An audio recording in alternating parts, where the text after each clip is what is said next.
All right. It is 7 o'clock. Thank you for joining us for the February 12th Planning and Zoning Commission hearing. Please rise for the Pledge of Allegiance. I pledge allegiance to the flag of the United States of America and to the republic for which it stands, one nation, under God, indivisible, with liberty and justice for all. Thank you. With that, roll call. Yes, Commissioner Donaldson? Here. Commissioner Kent? Here. Commissioner Jennings? Here. Commissioner McLeod? Here. Chair Waddy? Here. With that, we'll move on to item 3 on our agenda. Are there any ex parte communications that need to be disclosed?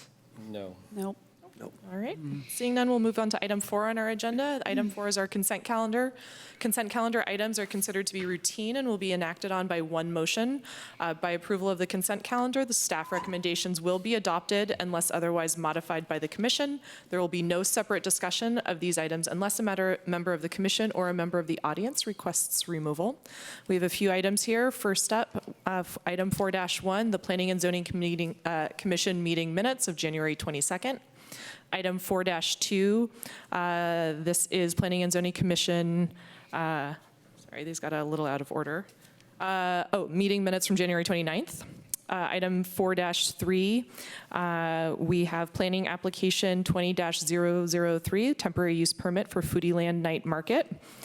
Item 4-4, Planning Application 20-002, Design Review and Parking Reduction at 1040 Clay Street.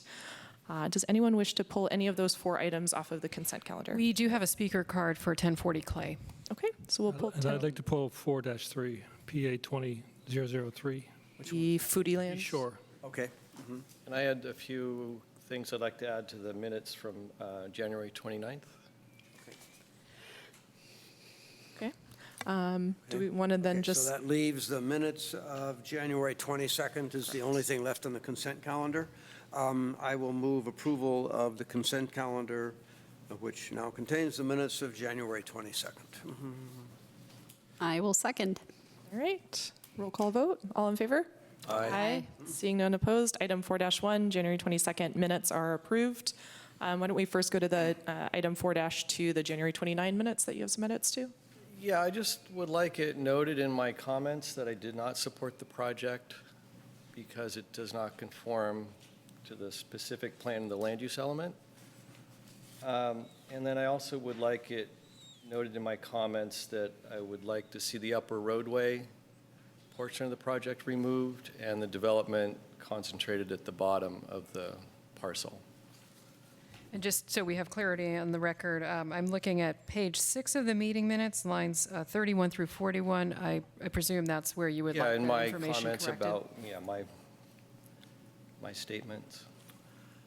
I'll comment additionally, we had an email from Friends of Albany Hill asking for clarification on the environmental review of the butterfly habitat, I think. It's okay with me if that goes in the minutes. It's not necessary, but what?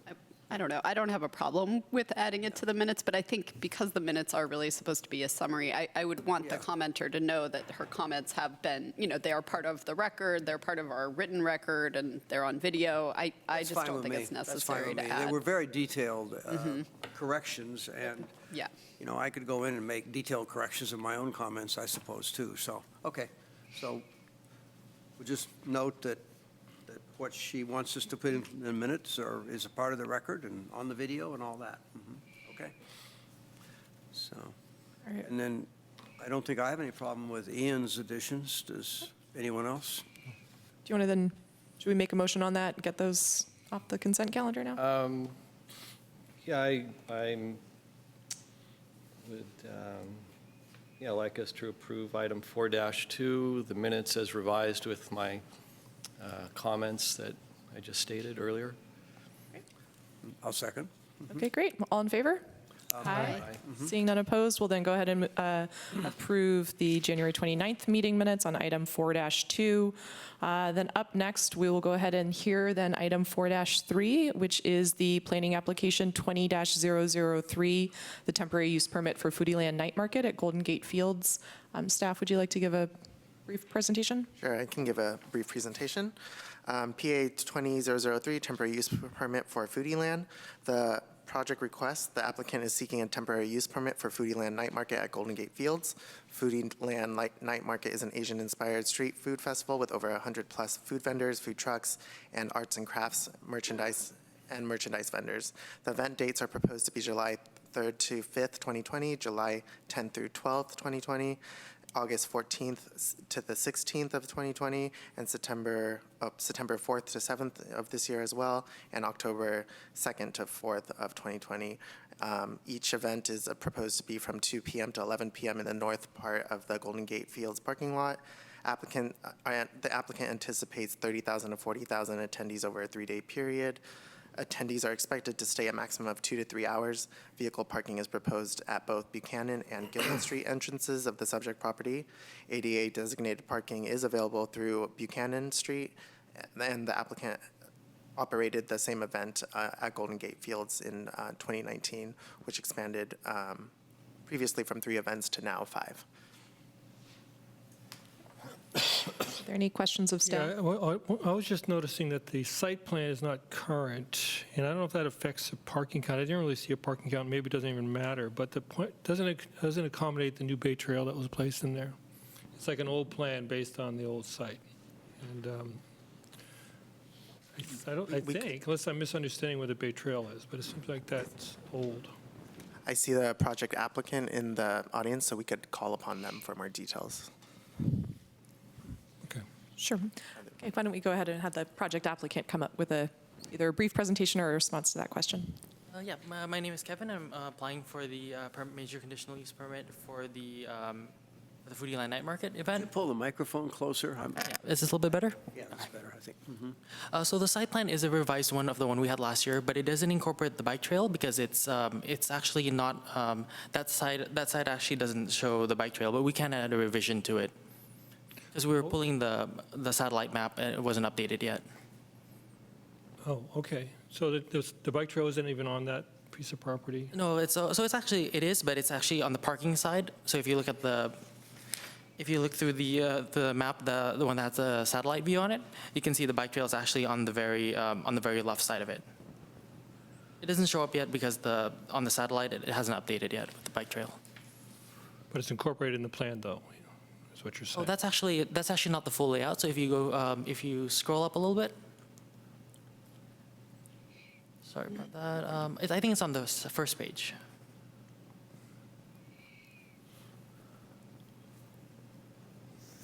Oh, there we go. There. So right about there, this would be where the bike trail is, but it has an update on the satellite map. So it actually doesn't affect the event. The event doesn't want to have any effect on the bike. Okay. I was thinking it was inboard of the shore a little farther than it maybe than is it? We can definitely update it. Okay. So with that in mind, though, if you do want bicyclists to show up, is your bike parking aligned with the bike trail? And Yeah, definitely. So we actually incorporated an additional bike racks this time. So we'll have more bike racks near the front, near the ticketing area. So anyone coming in with bicycles can park over there and enter the event pretty quickly. Okay. It's a very convenient spot for a bike and secure spot for a bike. great.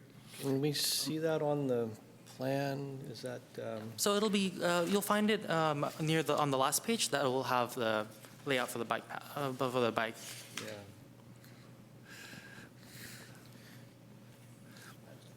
Near the, Actually, let's go one page up. Sorry about that. Actually, right over. Right there, on the top left, on the top right corner, you'll see an area that says bike rack. That's an enclosed fenced area, and then we'll have all the bike racks, and so the bikes can walk down those tracks. And is that like monitored or Yeah, there's valet security over or? there. The ambulance is actually parked on that corner over there, so there'll always be someone there, and security's always around there. So we intentionally put it closer to the event, so it's safer for all the bikes as well. and that will be fenced, have its own fence Yes, correct. around It'll have it. its own private, fenced area, so vehicles won't be too close to it. It'll have its own space. Yeah, and then I read one letter, they said that one night or one weekend maybe, the fence wasn't there at one of the events. Oh, I think one of the fence had a little bit of trouble, and we fixed it right away, though. Yeah, The okay. fence is up now. I think Ian's referring to the letter. I think we all probably got it from Strollers and Rollers and Amy Smolens. I don't know if you saw that email that just came, we just got it this afternoon. Okay, no, I didn't see him. I'm sure staff can forward it to you. She referenced that and complimented you for having the bicycle parking last year and indicated that it worked pretty well. Yeah. Indicated that Strollers and Rollers wants to work with you again this year on that, and made some suggestions that you increase the publicity for the availability of bike parking in your advanced publicity so that people from Albany and Berkeley will be more motivated to bike there and rather than try to drive and park. And I thought those were good suggestions. Yeah, those are really good I'm suggestions. sure, so I'd like to ask you to, to coordinate again with Strollers and Rollers and make that work out. Yeah, definitely. We'll coordinate with them. We'll send out an email and coordinate the bike racks with them, and also how we can incorporate more people biking to the event instead of driving. Yeah. I pulled up a Google Street Map, Street View of the site. Now I'm seeing the conflict that I was seeing earlier. It looks like the dunes and the bike trail are inboard of your site plan quite a bit on the northern piece. Yeah. On this one, All through here. are So, you referring to? can you go to the larger plan? Yeah, right there, I think, that's it. Yeah, so if you go to the northern piece, the very north upper left corner, We have a laser pointer. the top 3 or 4 rows, that's all dunes now. That's all dunes now. Yeah. Yeah. On dunes. Okay. And use that as parking. So that's just, it's got to be adjusted to fit the. Yeah, we'll definitely make that adjustment. Yep. So we just took some additional pictures today, so we'll go ahead and make that adjustment. Yeah, I Yeah. think you have plenty of parking, but that's it. I was just curious, it was a little unclear from the staff report. I mean, I see that you were expecting about 30 to 40,000 attendees over a 3-day period. I was just curious how that lined up with the attendance you saw last year. And also, I'm curious how it compares to the capacity at Golden Gate Fields, like for horse racing events. Yeah, definitely. So it is a pretty big event, but we've noticed that usually we average probably about 7,000 to 10,000 people at any given time. And what's nice is a lot of people carpool, so it's usually like 3 or 4 people per car. So we actually don't really have too much of an issue in terms of like parking. And it's a pretty good attendance flow. People usually stay about 2 to 3 hours. They eat, they go home, and then it kind of cycles through the night. So we don't have like a sudden flood of too many people coming at once. And on my second question, I'm just curious, I don't know what the capacity is at Golden Gate Fields, but I would assume that it can accommodate something like 30,000 people for horse racing. Is that right? Yes, that's correct. Okay. Correct, that's correct, yeah. Yep, Great. yep. Well, I'm glad to see that, this worked out last year. I thought last year it seemed like an innovative way to use this often underutilized space, and I don't know if we probably need to do public comment. I'll just make a personal comment. Yeah, I'll just make a personal comment, really. My wife and I went down last year to attend it. We got there, maybe we walked from home, maybe 5 o'clock we got there. Yeah. But the line for your security, the bag check thing, Yeah. was so long, we got discouraged. And Yeah, it was like an hour wait, and we thought, oh, we don't want to do that, so we went home. So, that probably, maybe we just got there right at the peak time, and we probably did, but still, you lost some customers, too. We've made some adjustments now. So we have 5 walk-through metal detectors. So instead of using the wands, we can use the walk-through detectors, and they're a lot more accurate, and it's a lot quicker as well. Oh, that's good. Okay, that'd be good. All right. If there aren't any other questions, since we did take this. Yeah, I've oh, got do you a have more couple more questions. One of my big concerns last year was also trash and recycling Yeah, and definitely. composting. So how did that go? I understand there was like one company that just took everything and then sorted it off-site. Is that what you did? That's correct. So the company would take it off-site. After the event, they would bring it to a facility to sort it out and then recycle and compost about 80 to 90% of the trash. So you have statistics or a report on that, or? The company, I will try to get it from them, but they did report that there was about 80 to 90%, because sometimes they would use a different sorting facility depending on what the availability and the capacity was. And then is there any way for you to encourage vendors not to use single-use plastics, or some way to move away from single-use plastics? I think that's a big concern. Yeah, definitely. We can definitely try to encourage them. We definitely always send out messages to vendors, notify them to use items, packaging that can be recycled and to minimize their use of packaging. Especially since people are usually eating on site, we usually try to encourage vendors to use cardboard, something that can be recycled, instead of using like plastics. And then I guess my only other question would be, is there a shuttle bus from BART that goes to your event? Or somebody, I think in one of the letters or somewhere I understood that Golden Gate Fields has a shuttle bus sometimes that goes from BART to the field. And is that something that you did last year or was part of your event? Usually it doesn't. Well, if you have, some relevant information, sure. Yeah, I'm the Assistant General Manager at Golden Gate Fields. My Oh. name is William Rizzuto. That is a shuttle bus that we actually operate on all of our race days. So it's not something that Kevin started. We actually do that on all of our race days, which is Thursday through Sunday. So Yeah, I understood it works for your race events, but are you using it for the Foodie Land events? I'm not aware of it, no, that we didn't. No, it's strictly our racing customers. So it is something that could be adopted. It could be, but I think our last shuttle goes back at 5:15, I think. So the races usually get over at 4:45, 5 o'clock. So it wouldn't be available that much of the event. So. You couldn't run it special hours Oh, or something for their event? that's something that we could definitely talk about, yeah. Yeah, I'd like to encourage that. I mean, I think it would be great to get more people there by BART than by car. Sure, absolutely. One of my personal experience wasn't that I didn't have the good fortune to go to your event, but I was going down Gilman, and it was pretty well gridlocked trying to get, Yeah, through the off-ramps and we've- everything about 5 o'clock on. Right, well, we're operating actually half of the parking lot, and Kevin operates the other half. So we've increased our parking by probably about 25% on the Gilman side.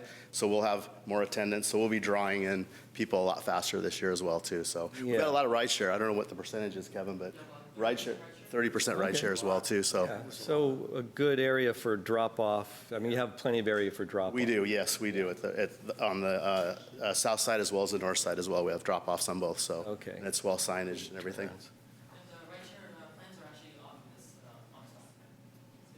Yeah, I think I saw that, yeah, but, okay. I guess I have no further questions right now, but I'll have some comments after, so. With that, then, we should go ahead and open this up for public comment. Is there anyone here to speak on this item? All right, then, seeing none, public comment is closed, and we'll turn it back for final discussion. I just saying, no, I'm glad it's working. I was wondering, it was kind of experiment last year, but it sounds like a lot of people went, and a lot of people, somehow I missed the whole thing, so I'm not going to miss it this year, though. So, that's it. Yeah, I thought it was a real success last year, and I'm happy to see it come back again, and I think it's a good addition to the summertime ambiance and summertime events in the East Bay. I favor it. Yeah. Yes, and I am confident with the conditions of approval that exist and with the applicant's commitments tonight. I think it sounds to me like the bike parking is going to be adequately addressed, and I'm supportive. Yeah, I think it's a great event also. Glad it's successful and seems like a great addition to, our summer and fall activities. My other big concern besides the recycling and composting would be traffic and trying to get more people out of their cars. And so I'd strongly encourage you to run the shuttle or explore that option. And also for bicycling, I noticed on your web page last year, it didn't really say anything about bikes, but I think if you could publicize that there's bike parking and even include maybe a bike route map from BART and from Berkeley, how to get there easily by bike, I think that would help. And then the letter from Strollers and Rollers also suggested better signage to direct people to the bike parking once they're on site or near the parking lot. I think that would be really helpful. I appreciate that everything we asked you last year, you did in good faith. So, I'm very pleased. So, very happy to support your event. I'll just wrap up. I don't have a whole lot else to say, but I think this is a great event. It's a great way to activate the use of Golden Gate Fields just when there's an off time. And again, I think this is a great event for the city of Albany to be able to host. So best of luck again this year, and I'm definitely supportive of the temporary use authorization. Do we have a motion? Sure. I'll move approval of planning application 2003, the temporary use permit for Foodie Land Night Market at Golden Gate Fields. I'll second. Okay, great. All in favor? Aye. Seeing none opposed, that item passes 5-0. So your temporary use authorization is approved with those conditions. With that, we will move on to item 5 on our agenda. Oh, I'm sorry, no, item 4-4, which was also pulled off of the consent calendar. That's planning application 20-002, design review and parking reduction for 1040 Clay Street.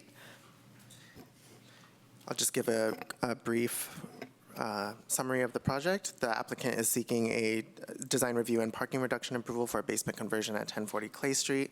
The subject site is a 5,000 square foot lot with an existing 4-unit, 2,316 square foot apartment building built in 1947. The applicant is proposing to convert a total of 1,681 square feet of existing basement area into habitable space for the building.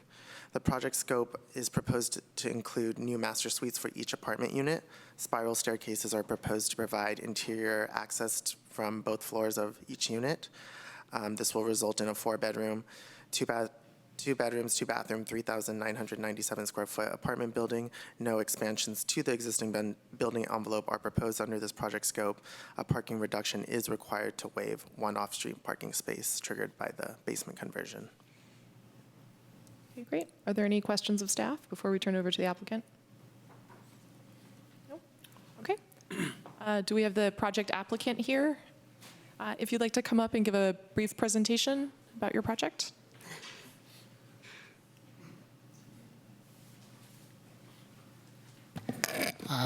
Good evening, sir. Good evening, ma'am. I'm Sangesh Rasta. I'm the part owner of 1040 Clay Street. The other part owner is my father-in-law, who's out of town right now. He's in India. Really, I wasn't prepared to give a speech. I just came in and I thought you may have some questions for me, so I would answer them. Like Christopher mentioned, our unit is a 4-plex with 1 bedroom, 1 bath currently. It has a lot of unused basement space, and we were thinking that with your approval, we would make each of the units 2 bedroom, 2 bath. In that way, because Albany is mainly for people like to live in Albany because they have kids and want to use the school. 1 bedroom, 1 bath is not ideal for families with kids. Currently, all 4 units are occupied. We do not plan to do the construction when the units are occupied. We do not plan to try to get rid of the tenants too. We have worked with our tenants in the past. We do own other units in Albany, and you can reach out to them, and we've always worked with our tenants.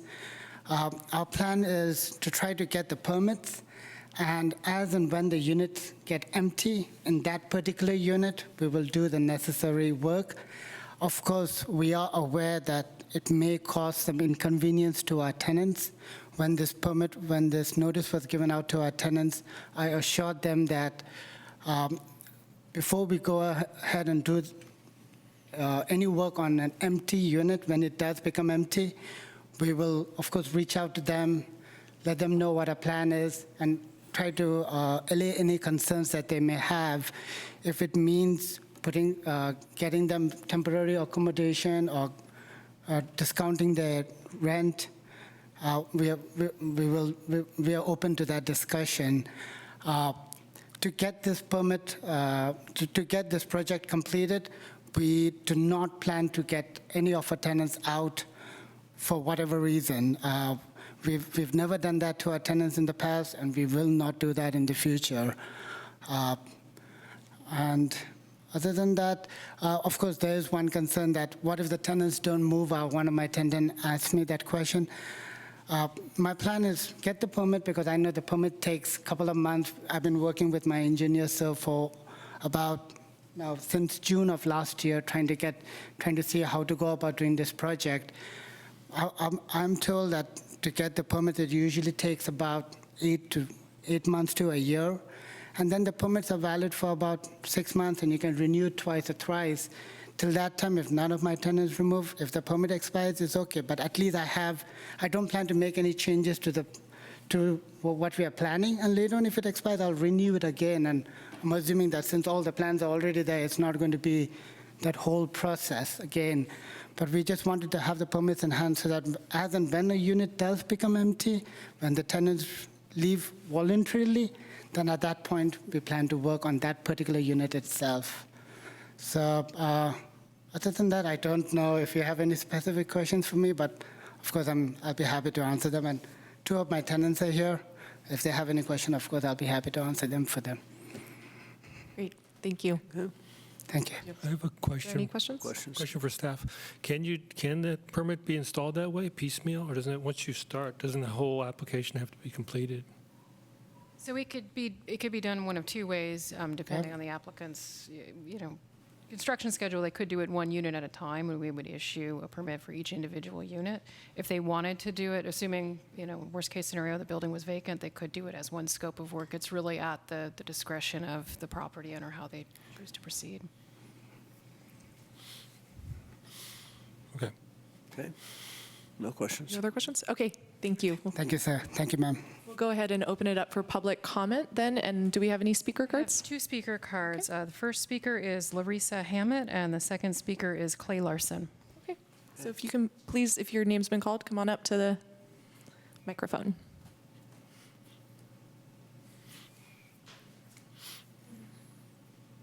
Hello, I'm Larissa. Thank you for the opportunity to speak. I am present on behalf of all of the tenants at 1040 Clay Street.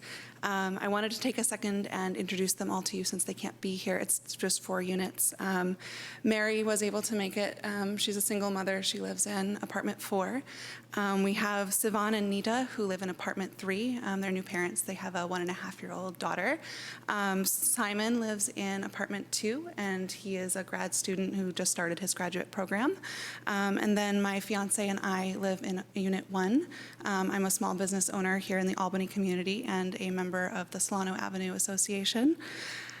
While our concerns regarding the conversion of 1040 Clay Street into 2-story units extend beyond the points that I'm raising, tonight I wanted to bring to your attention 2 complications with this project that we have noticed, that's parking and affordable housing in our community. 1040 Clay Street is located at the corner of Clay and Adams. This block of Clay already suffers from parking shortage. Most spaces are taken by Estrella Jiu-Jitsu customers and Albany Bowl and the bar that's next to Albany Bowl. Between the 2 of them, their operating hours are like 7 a.m. until 1 or 2 in the morning, and so there's rarely open spaces.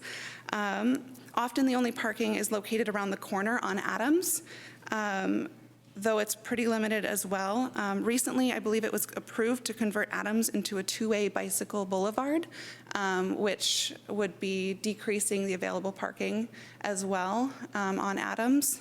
And if you look at the pictures in here, especially the one that's right here, if you look, this is Clay Street, and there's no parking.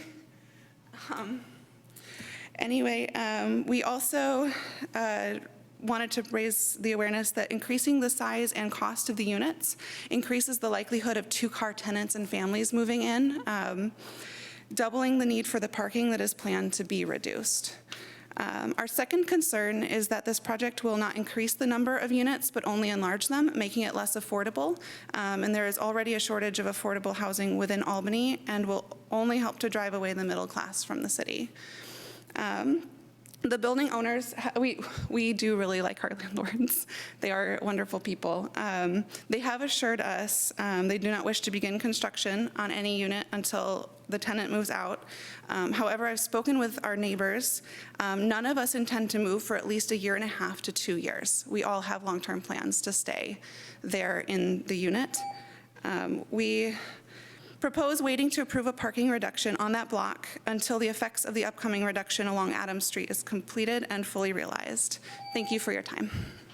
Thank you. Next speaker.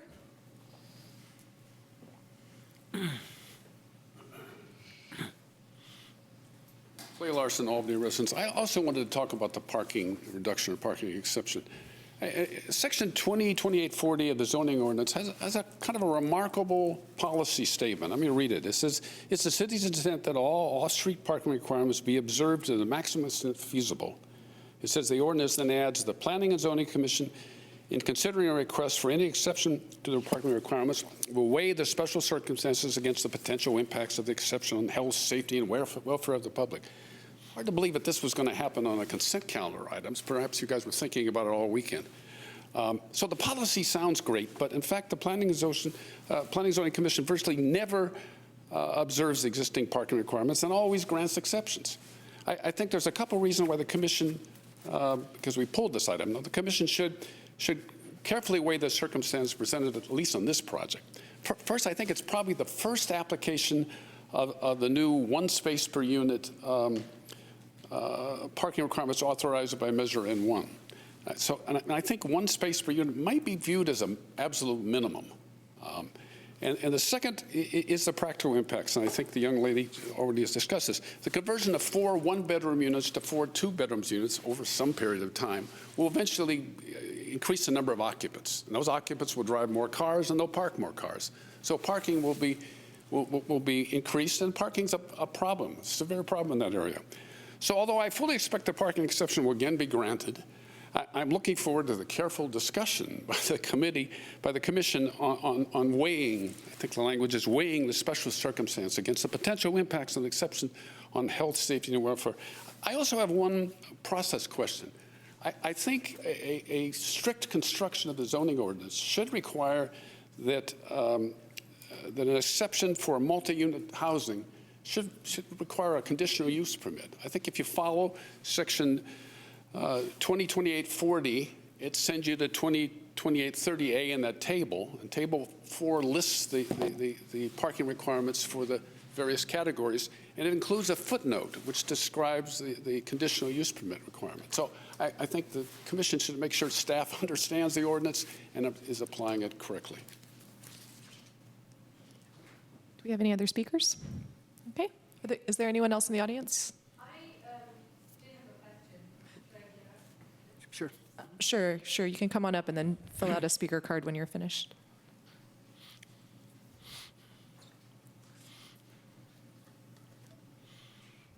Hi, my name is Jenny Craig. I live on Clay Street near Madison.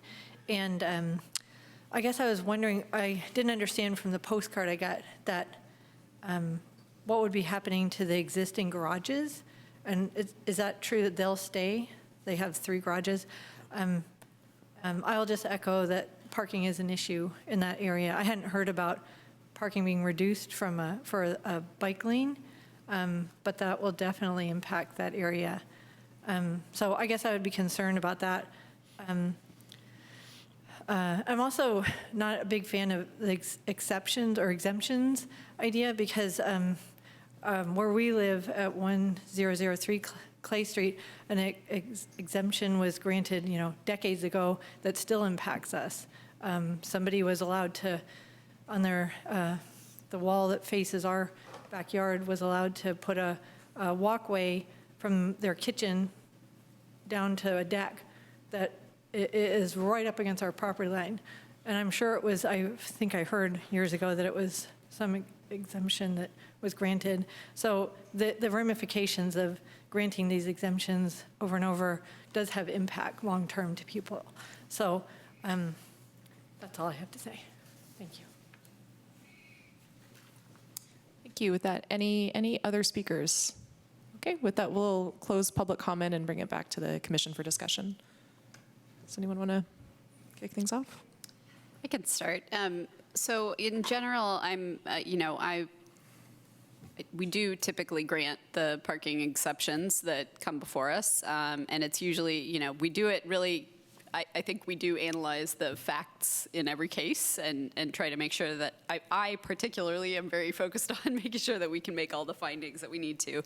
And here, because we're not talking about adding units, and this is a fairly modest expansion of 4 units, I am generally inclined, and I feel like we do have information in the staff report to support making those findings. But I am curious about the issue with Adams Street, and I have heard, I stopped following what was going on with the bike lane, but maybe staff can address Yeah. that. Right now, I believe the last direction from council was to proceed with a pilot program. However, that is not presently funded. So with that lack of funding, there is no immediate plans to do any pilot implementation. I see. Okay, so it's been approved, but it's not. It's been approved as a funded pilot, as a so pilot. it doesn't necessarily mean that if that pilot is successful or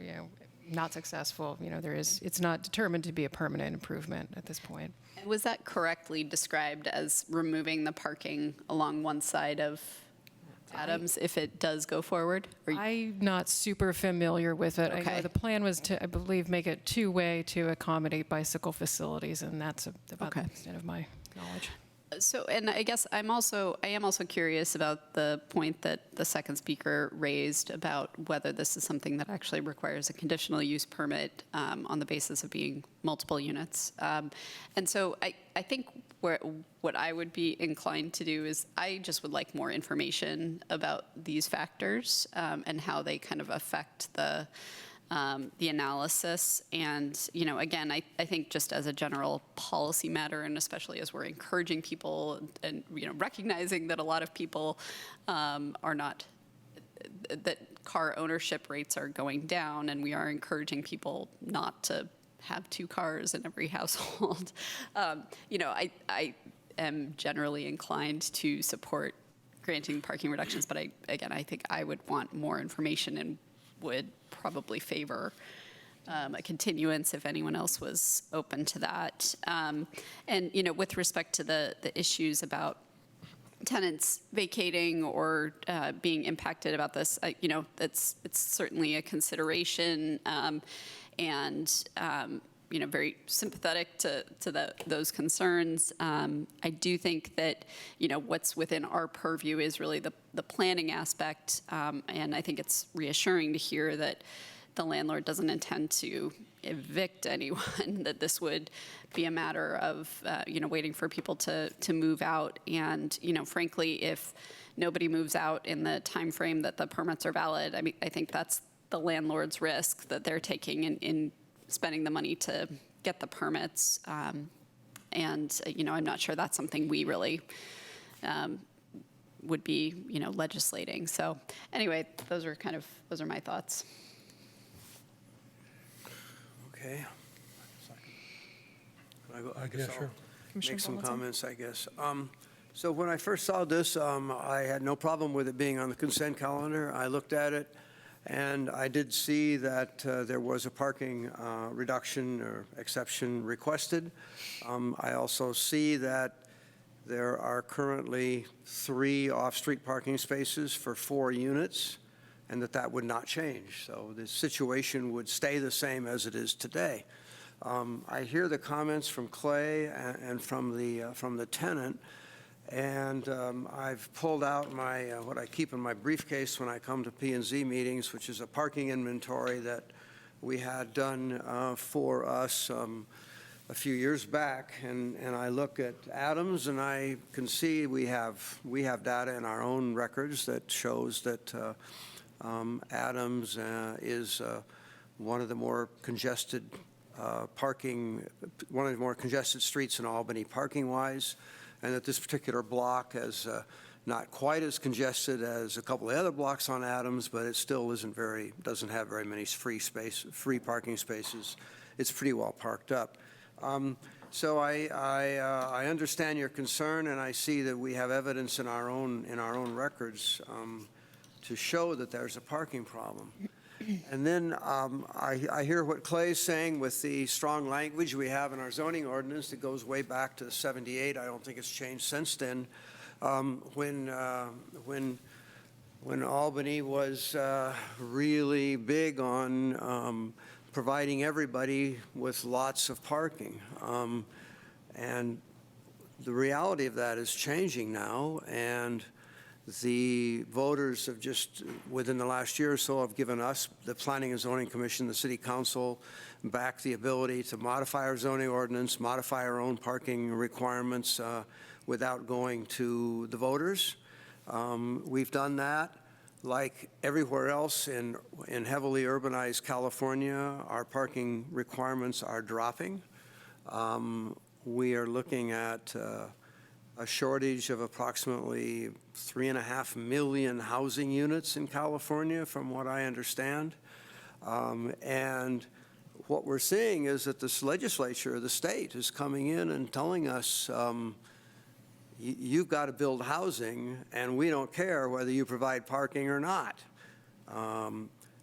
Accessory dwelling units are mandated, and they don't even come to the Planning and Zoning Commission anymore. They just over-the-counter thing there by state law, and they don't require parking units. They don't require parking structures or parking spaces, off-street parking spaces, even though they're a whole new housing unit. The failed SB 50 would have essentially forced the city. It hasn't passed yet, but they're coming close, and they're working on it. And you're within a block of a major transit route, and the city of Albany may lose the ability to approve projects along San Pablo Avenue. And the state was going to tell us what you can build, and they're going to say no parking allowed. You're on a transit route, just build it and let people take transit. So the trend now is toward waiving parking spaces, loosening parking, mandatory parking requirements a lot, and in that framework, this project, I have no problem with this project because it has 3 spaces now. It has 4 units. It will have 3 spaces in the future. It will have 4 units in this future. I hear you talking about adding a bedroom and the likelihood that there may be more people coming there. But the way we're supposed to think, I think, up here as planning and zoning members is saying, well, you're right next to transit, so take transit, ride your bikes. We don't have to buy a car just because you're living there. And so we're kind of under pressured, in fact, to make parking tighter. I think in some respects, we have been doing that. We have granted parking waivers for new development in Albany. We've had parking issues come up, particularly along Solano Avenue, and in every case, we haven't required additional parking. And I don't think that's in the cards. I hear your problem, and I do see that we have evidence that shows us that parking on your street, on Adams anyway, is tight. But given the situation I'm sitting in now, I could still vote to approve this project, which has really no change in the current parking situation. It's 4 units with 3 spaces. It will be, as it develops out, 4 units with 3 spaces. So the other comment I'll make is that I'm appreciate that the owner has this plan of staging development, sort of to let the units vacate naturally as people move on, and then have the plans in place to do the construction work. I think the plans are creative. I like the idea of being able to use that space effectively underneath the building. And I do agree with the owner's comments that were in the report, in the staff report, I think, and the application, that it would be very difficult to figure out a way to put another parking space on the site. So I concur with that. And having looked at it, I think that would be, I agree that would be very difficult to do. So I don't know. So those are my comments. I think I can support the application as we have it. Okay, I guess I can speak. I concur with what much of what has been said. I think it goes back to a thing I've repeated before. Albany is in the middle of, it's no longer a suburb, it's kind of becoming very urban space, and we can't have all the parking that we used to enjoy. It's hard to make an argument that, well, not because you had an extra bedroom or expand living quarters doesn't always equate to another vehicle use. In fact, that's less and less the case. And living right off of San Pablo, half a mile from a BART station, you can't make an argument that you need a car to live here. I think it's very easily you could live without a car. We live just up the hill from that, and we have one vehicle in our family household. It's awkward sometimes, but it's doable. And also concur with the idea of I looked at the idea of putting another stall in there underneath, but if you did, you'd end up losing a street space for all the work and engineering it would take to add another spot underneath the building. You'd lose a spot on the street, so there's really nothing gained there. So I find no objection to this project. I will support it. I agree with the comments made already.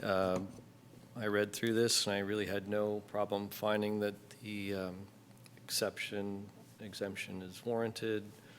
I can make the findings, comfortable with that. We are trying to move to a more transit-oriented development type of model. I don't think there is much loss of parking on Adams due to the bike changes because it's a Sharrows. It's not actually a bike lane. It's going from one-way to two-way.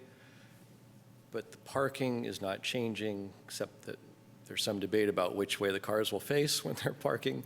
But it doesn't mean a reduction in parking spaces. So that, I don't think is going to be any major change in that sense. I think overall, I agree with Commissioner Donaldson that we are way, way short of having more housing units or enough housing units than types we need. I am sympathetic to the one-bedroom versus two-bedroom argument, that it's nice to have a mix of smaller units and larger units. It would be a little unfortunate to see one-bedroom units go because they are kind of the entry-level type of unit. But at the same time, it's not up to our commission to say that the applicant has to maintain them as is. That's not really within our purview to do that. So, like Commissioner Donaldson said, it's 4 units now, 3 spaces. It will stay the same in that sense. And I agree, we're on a transit boulevard with San Pablo. We want to make that an even better transit boulevard. There are plans eventually for bus rapid transit. And then I would like to see dedicated bike lanes, protected bike lanes on San Pablo to facilitate people using anything but private vehicles to get around. And, there will be a lot more micro-mobility solutions to transit. There will be car sharing, ride sharing. Electric bikes are, in fact, going to revolutionize how people live in urban environments. I think if we can make more connections that allow these types of micro-mobility solutions to get to transit centers like BART or to bus stops or within 5 miles, I think we're going to go a long way to easing our parking requirements and easing congestion. Granted, it's a longer-term vision, but I'm really hoping we can get there. So to wrap it up, I can support this project as it's presented. I'll just add a few final thoughts. I would be open to a continuance, certainly, but I'm also feel comfortable with the information we have provided to be able to support the project for a couple of reasons. First, I did want to commend the applicant for being so accommodating of your tenants and sort of respecting your tenants. It's not something you're obligated to do, and I've seen plenty of developments where property owners choose not to sort of be a good landlord and work with their tenants. So I do want to definitely commend you, and I think that should be the bar that's set for most. But for me, this comes down to a couple issues. First of all, there's no parking reduction from the status quo. There's the existing parking that is there will be retained. So this is really a question of there is underutilized basement and storage space. And is it the highest and best use for us to have that stay basement and storage space use and, not have a project here at all and not need the parking? Or for that to be space to house more people or to sort of live in a more sort of comfortable way. To me, that's sort of the major issue here. If there was an expansion as associated with it or the conversion of the garage parking spaces into habitable space, I think we would all be having a very different conversation. The other thing that, is definitely very fresh on my mind is with the recent state changes with the accessory dwelling units, I believe, and staff correct me if I'm wrong, but I believe the applicant could choose to just have these as standalone additional dwelling units with no parking that effectively look kind of exactly the same as how they're laid out here, just without the spiral connection upstairs. And those would all be ministerial, and they wouldn't be before us, and there would be no parking. So looking at what the sort of legal options are out there, that seems to be sort of a more intense use for all the folks who are concerned about parking. Making those as standalone units probably draws a greater likelihood to some of those additional units having cars than some of these units growing to 2-bedroom units, where I think the lovely description of everyone who lives in the building sounds like they're a good share of young families or folks that may have families, and there's likely a chance that the people in the second bedroom are under the driving age and likely might not have that second car. So just thinking in terms of what the future impacts for this property, how it could be developed, and what the parking impacts would be from those two different scenarios. I think this probably potentially draws a lesser impact and gives more options for the future of sort of smaller families being able to start out in sort of a smaller 2-bedroom apartment style. I hear you on the 1-bedroom issue, and I am very sympathetic to that. I think we need more housing options for families to be able to access the Albany Public School System in a smaller unit that is sort of naturally more affordable. And certainly if the applicant wants to go the accessory dwelling unit route, that would certainly add more smaller units to the city's housing stock. I think that's certainly an option that would be supported, but it is sort of the property owner's choice of which approach to do. And I truly don't think it's the highest and best use from a planning perspective for us to be more supportive of retaining storage and basement space. And to me, that's really the draw here is this isn't getting rid of the existing parking, and it is just converting effectively dead space otherwise. So for those reasons, I would be supportive of it. I'm not sure if it sounds like there's other folks who want continuances, so maybe we'll just see if there's a motion. Sure. I'll make a motion, I guess, if that's okay. I'll move approval then of planning application 20002, design review, parking reduction for basement conversions at 1040 Clay. I'll second. All right. All in favor? Aye. All opposed? Seeing none, that then passes 5-0. It's a unanimous approval. So this project is approved. And thank you everyone for coming out to speak on this item. Oh, yes, there is an appeal period, although there are no story polls up on this since there's no development. So there is a 14-day appeal period for any of those folks in the audience. With that, we will move on to the, I believe, general public comment. We are finally up to general public comment. Is there anyone here to speak on any item not otherwise agendized on tonight's agenda? All right, seeing none, public comment is closed, and we will move on to item 6 on our agenda, which is discussion and possible action on item 6-1, which is a study session for a proposed beer garden at 545 San Pablo Avenue. This is the Casper's site.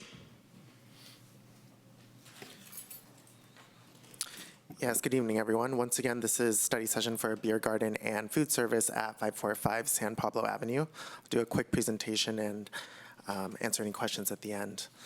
Some background on the property. The subject property is an 8,750 square foot lot with an existing 1,134 square foot single-story building, which currently features a hot dog eatery known as Casper's. The property has a wide driveway along San Pablo Avenue with a parking lot located at the rear of the property. The property has been on the market since May of 2019. The applicant is in contract to purchase the property. The applicant is proposing to upgrade the existing structure on site to accommodate Alameda County health regulations and ADA accessibility for potential food service. The site is immediately adjacent to residents on the 500 block of Canes. The applicant has requested a study session to determine preliminary commission support, as well as appropriate mitigation measures to minimize impacts to residents. The applicant previously operated Boss Burger and Cafe Eugene, which were located in Albany as well. Here's a street view of the property as it sits today. You'll note Casper's right there and the wide driveway with parking at the rear of the property. The applicant is proposing a beer garden and food court. An adaptive reuse of the existing building is proposed to create a new tap room on the site. The interior is proposed to accommodate a wraparound bar, an order counter, and bar seating. Beer, wine, and ciders from local artisans are proposed to be served. With respect to the courtyard, the applicant is proposing an outdoor courtyard directly behind the tap house, which would accommodate communal tables, outdoor heating, landscaping and vegetation, recreational activities. In addition, food vendors are proposed to be on site. Approximately 3 to 4 food vendors are proposed to be on the perimeter of the patio area. The property currently lacks ADA accessible restrooms. A separate restroom structure is also proposed between the food vendors and the tap house and will accommodate 2 all-gender ADA compliant restrooms. Parking. The applicant is proposing 6 to 8 parking spaces in the lot, including 2 handicap stalls. The parking requirement for bars is 1 space per 200 square feet of tenant space per section 2028-030 of the Albany Municipal Code. The existing building is 1,134 square feet and thus would require a total of 6 off-street parking spaces. The applicant would comply with the parking requirements of the proposed beer garden use. Here is a preliminary schematic plan of the site, subject site. You'll note Casper's along San Pablo, the courtyard in the rear, and food vendors in the perimeter, as well as trash receptacles and the ADA restroom. Entitlements. Should the applicant decide to follow through with a formal application with the planning division, the following entitlements would potentially be required to allow the beer garden operation. Design review would be required for the proposed detached bathroom structure, potential exterior facade modifications, and if permanent food stalls were to be placed on site. Additionally, a conditional use permit may also be required to facilitate the operation of the food trailer/stalls, and at that point, the commission would have discretion to regulate the operational aspects of said food vendors. Staff has not received any correspondences. Actually, we did receive one late this afternoon, which was forwarded to the commission last minute. The project is categorically exempt from CEQA review. And with that, staff recommends that the Planning and Zoning Commission review the proposed project and provide feedback to the applicant and staff. This is, once again, a study session and no action will be taken tonight. Thank you. Are there any questions of staff? Yeah, just to make sure I understand the potential entitlements.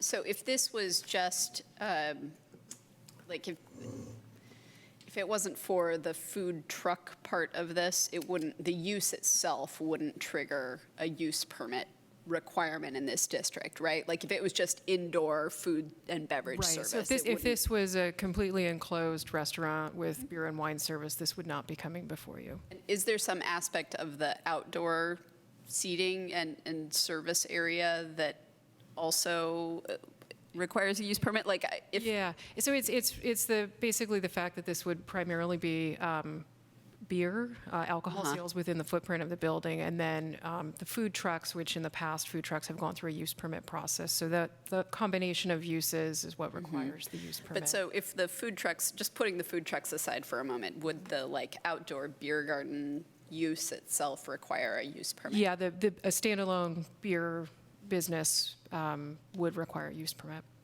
Okay, okay. So, yeah, that wasn't totally clear to me, so thank you.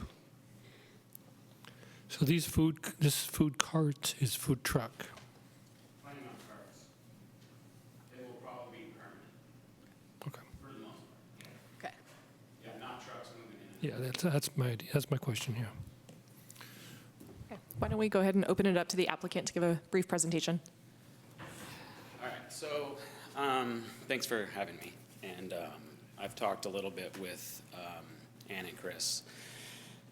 You know, I've owned a couple businesses in Albany, and my kids go to school in Albany. My wife teaches in Albany. This is definitely our community. And I'm a restaurateur, and the Casper's space was basically, I was led to the fact that it was being for sale. That the hot dog place the business was not for sale, that the space was for sale. And I looked at Matt Gondak, who's the real estate agent, was marketing it as either a possible residential unit space or, you know, somebody to take over the restaurant business. I'm from Oregon. These kind of unique business propositions kind of happen a lot up there. They've started to kind of happen around here. There's a few examples in San Francisco, the Soma Street Food Park, and he's opened a couple other ones throughout the city. There's a lot of complications that come with them, permit-wise. I mean, I kind of understand how restaurants work, you know, whether it be health code and how food moves in and out and all those different things. I'm still researching and how to put those all together, but there are examples of structures of how these things can go.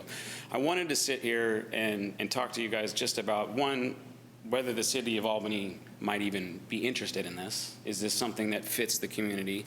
I personally think it does, having kids and liking to eat and liking to go and have a drink, and having a gathering space to me is kind of an important thing in our lives. So the biggest issue is as we looked at the property, behind the fence of the lot, there are 3 single-family homes located in a high-density residential area, is what it's zoned for. You know, there's apartment building, but then 3 single-family homes. I have reached out to one of those occupants, a man named Moki Berg, and we sat and met, and I kind of proposed to him kind of what I was thinking, you know, an outdoor place with a few different food options, you know, that I would probably maybe run one of the stalls and bring some local operator in to run a couple of the others, and have it be kind of a community gathering place and tap house and so on and so forth. You know, obviously sound is an issue. I've been researching sound abatement options and you know, what that could possibly entail.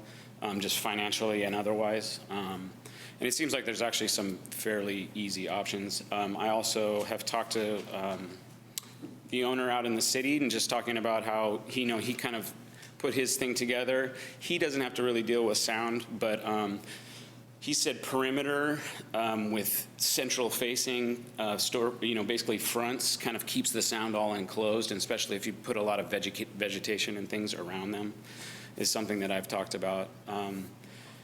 You know, I wanted to talk, and I would hope that some of the neighbors might be here, maybe not, just, you know, about questions and concerns, and if this is something that, you know, is something that, you know, is definitely not wanted, it's something that I don't want to force.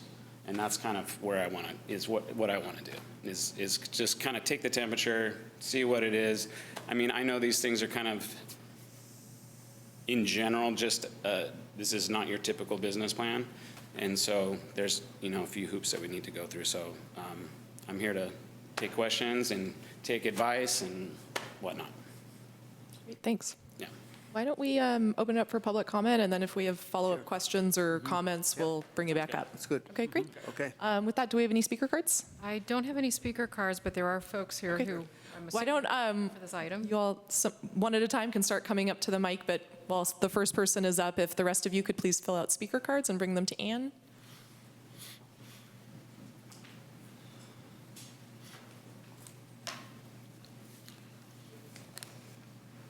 Hi, my name is Than Berg, so I'm Moki's wife. Our house backyard abuts the upper left-hand corner, so right behind where the trash bin, compost bin is located. I think that overall the use, the proposed beer garden is probably a better use than what's currently there. I think my husband and I agree on that. We're just concerned about noise, being able, would they be able to see in our backyard? If there are smell concerns with the waste being right there.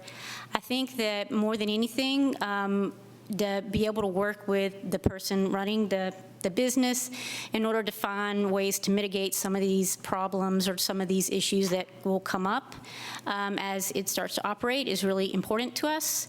I'm sure there's certain things that will occur or certain impacts that we will have that we cannot anticipate right now because it's not there operating.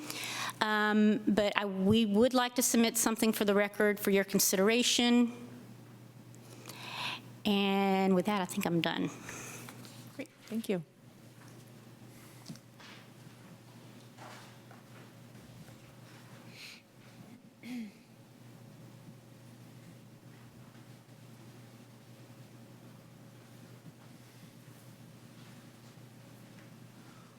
We have Sarita Mathiasen. Hi, I'm here for my friend who does live on Canes behind the proposed beer garden. And she is very concerned about the sound. She has understood that there will be televisions outside for sporting events. She's very concerned about the lighting, and she's very concerned about people getting drunk and being themselves loud and possibly out of control. And I don't think vegetation will help all of these issues. That seems like a very small amount of mitigation. I don't know how an outdoor arena can be up against a residential neighborhood, which is Canes Avenue. Thank you. Next speaker. We have Ruth Gerd.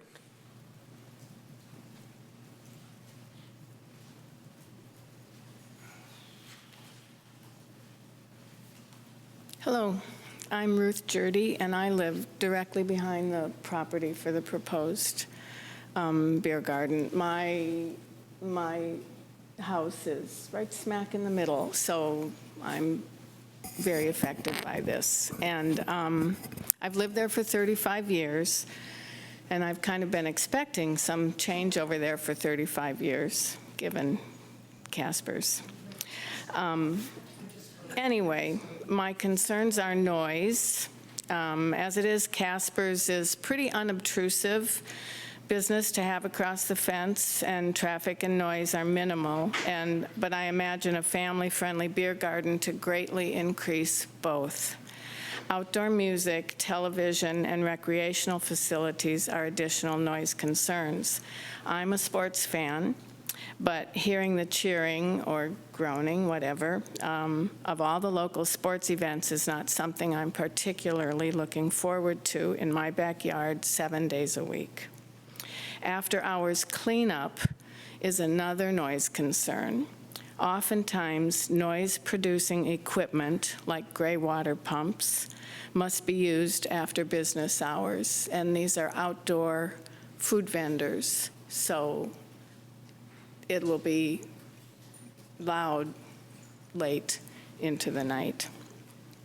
Pollution, odor, smoke, and exhaust from cooking, generators, and heating is also a concern. On any given day, the smells from the taco truck at the Hotsy Totsy and Al's Big Burger fill the air. I would hope there'd be some way to mitigate, redirect, or limit any additional fragrances and pollutants. Lighting is another concern. The proposed outdoor courtyard, vendors, and recreational facilities will certainly require more and different lighting than the current street light in the Casper's parking lot. And FYI, Casper's turns that light and the illuminated east-facing sign off at night.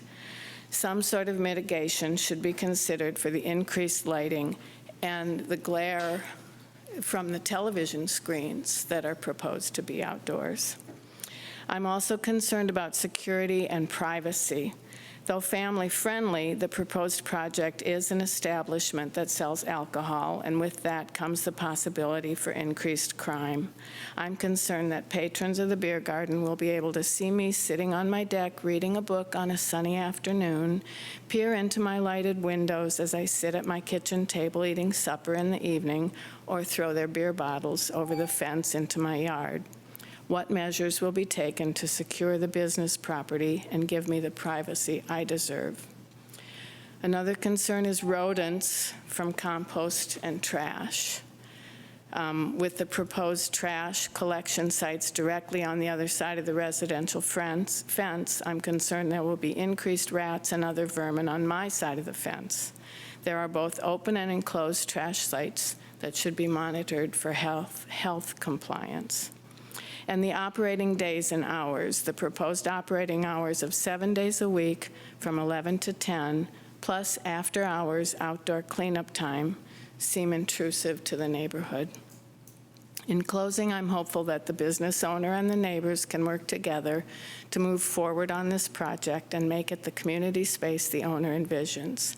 I've spent a lot of time, effort, and money improving my property over the past 3.5 decades. My hope is that Mr. Murph's business, or any business for that matter moving into the neighborhood, will be an improvement too. And I invite Mr. Murph to come sit on my deck and see what I see. Thank you for considering my concerns. We have 2 more speaker cards, Ann Claesgens and Francine Ron. Hi, I'm Ann Claskins, and I had just heard of this project tonight, and I'm just appalled that nobody has jumped on it to provide the needed housing that we need here in Albany. This is one of those vacant spots we have in the city which could be used for housing, and I think it should be used for that instead of this proposed beer garden. I agree with all of the comments of the previous speaker because I too have had to deal with light pollution where I live. The lights are just up to the sky and nothing to mitigate the light to come down and prevent from entering my bedroom. And the sound, I live right over the driveway at Gateview, and yes, the sound carries at night.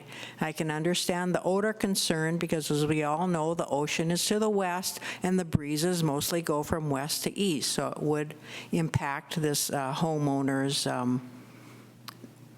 nasal passages with the odors from the beer garden. So I think there's probably better uses for it. I've dined at Casper's, and yes, I don't care for their hot dogs. I've been to Boss Burger, and yes, I like their burgers and everything. But I've also been to the beer trucks that El Cerrito has, and I just don't think this is a good plan for Albany. Thank you very much.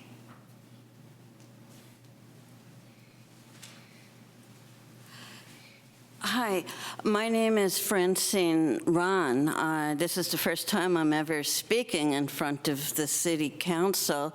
I just heard about this about 3 days ago from my neighbor. I don't think I even got anything in the mail. I thought about it, and I'm very upset by it. Can I point to where I live? This is right where I live. I live on the other side of the fence of Casper's. I've lived there for 20 years. I bought my house in 1999, and I didn't mind Casper's. Through the years, weird things happened. Like, I know there was once a fight at the Hotsy Totsy, and people ran and jumped over my fence. And occasionally, I found things thrown over my fence that I didn't like.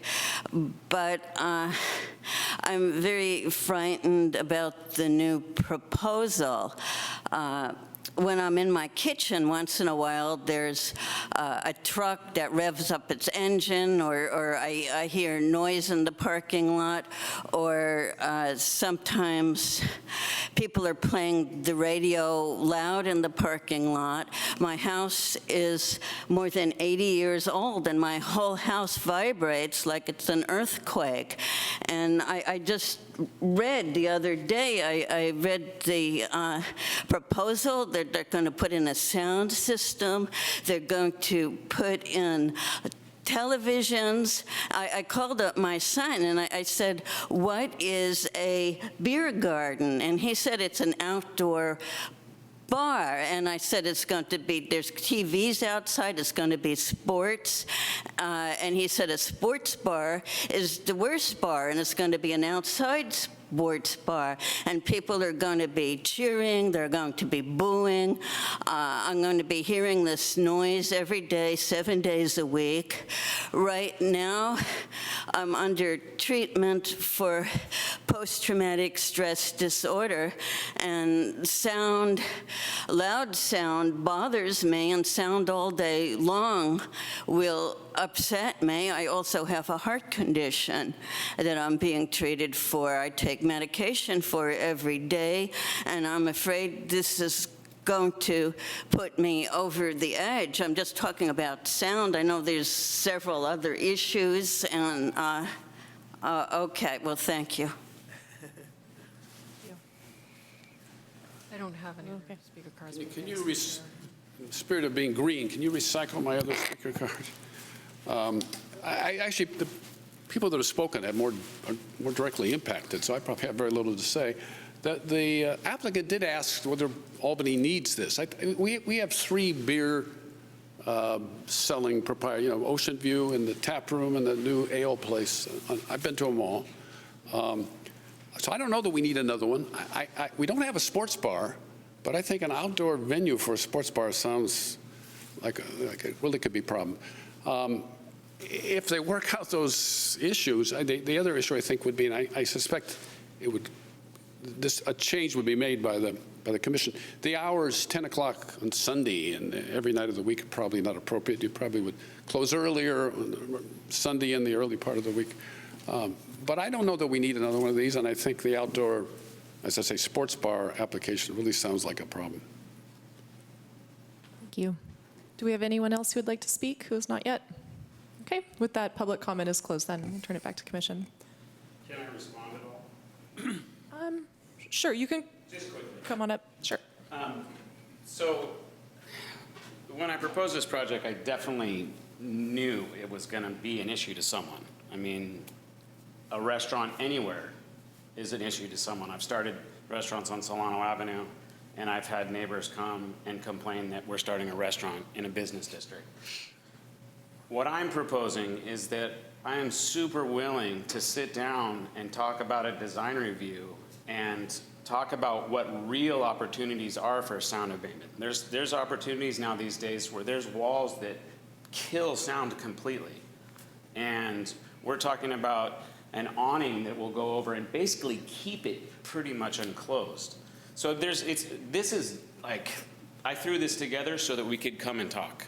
This is not drawn by an architect, this is drawn by me. Okay, so this is just a preliminary. I have no ill will for sure. I just want to know if there's any opportunity to sit down and just talk with you guys at some point, email, whatever, that I could get your emails, and if it doesn't work, it doesn't work, But I think personally, I live in Albany. Yeah, there's a bunch of different places. Yeah, there's a beer garden, but there's not a place to take your kids and have them run around. I plan to have places where they can, throw the cornhole and, play in sand pit. And I don't know, there's an example in the Berkeley Beer Garden that's right there that is in the middle of a neighborhood. The neighbors hated it. They went, to Berkeley, and now from all accounts, everybody loves it. And they've worked together to make it something that is great for their community. And yes, I did not believe I was going to come in here and everybody was going to love the idea, for sure. Are you referring to the Westbury? The Westbury Beer Garden, yeah. And, there was a lot of issues with that, as far as the neighbors are concerned. But I'm just coming in saying that I'm super willing to talk about all of these things. It is a business district. It is going to be loud. There is San Pablo Avenue right there. These are things that are just realities, right? And yes, I think the housing comment is a great comment. I mean, Albany needs housing. But I think Albany also needs a family gathering place. Little Star Pizza, it's pretty much the only place you can go set a table full of kids together and go and have kind of a casual meal. So anyway, that's all I want to say. Thanks. I certainly have some comments if I want to jump in. Sure. Well, I'll kick it off by I think the concept is really neat. I think certainly the Casper site is heavily underutilized, and I think there's pretty much one of two options. There's either somebody coming in, maybe three, either just repurposing the restaurant, which doesn't sound in and of itself the most exciting use, doing something a little more innovative, or having this become a large development site, utilizing state density bonus, something like that, that would put a much, much taller building with a lot of density there. Certainly wouldn't be opposed to that, but there would be other impacts for folks who live directly behind in terms of height, shadowing, privacy of units looking directly down on you from a much higher perspective, more eyes on you, rather than people, being at grade level. So looking at kind of what's the probable range of what's going to go on here in the near future, I think those are probably the three variables. And also we don't drive the market, so it doesn't sound like there have been other offers from folks who want to build housing here. So we kind of, it is what it is from a market perspective. But going back to this idea, I'm very familiar with a lot of the local beer gardens. I've frequented probably all of them as well. And I actually think for folks that I know, at least, that don't live over here, they know those beer gardens, and they're the place that people think about what great communities these are. They actually refer often to the Westbury Beer Garden or to Ocean View, and they will come and bring their families and go to those places. And none of those places that I've been at, I've never been there when they've been loud and rowdy, ever. I've seen a lot of folks come with their kids and ditch their kids at the Westbury Beer Garden and the little kiddie zone and have a quiet, calm, respectful beer and some food and converse.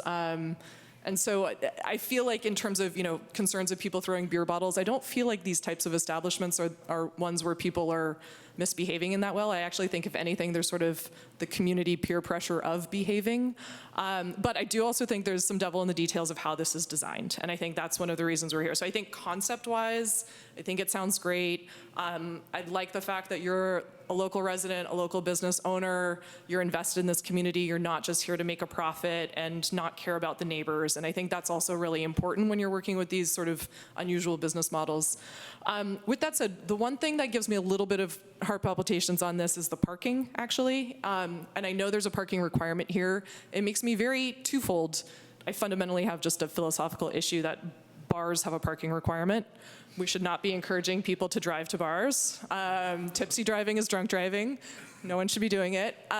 We should be encouraging people to walk, I don't know, bike, that I'm not sure about that actually. Lyft, Uber, whatever. Alternative modes other than driving. And realistically, it's a small amount of parking anyhow for the place. It feels a little off, and I get a little concerned about people driving in, backing out when you've got folks outdoor there and kids out there. I did that only because of the requirement. requirements. So what I think could be an opportunity, I think this would be a great conversation to have with folks who are most immediately impacted, is if that parking weren't there and a parking exception of sorts was sought, and I'm not sure the exact mechanics of how that would work, but could the rest of the seating be pulled and stacked towards San Pablo, maybe with some enjoyable, architectural fencing right at the street to sort of make a nicer street presence at San Pablo, and really have a physical large barrier between the folks who live behind and where, general patrons end, or maybe that's where the kiddie zone is or something like that for the little kids to play, or something that really stacks the intensity of the use closer to San Pablo. And if you don't have the parking, you can do that. And so I think that's sort of some food for thought that I would throw out there. I also think, maybe this is the type of business where you have sort of phase one that's a little less intense, where we get used to the business and how it's run. So maybe it starts without TVs outdoor.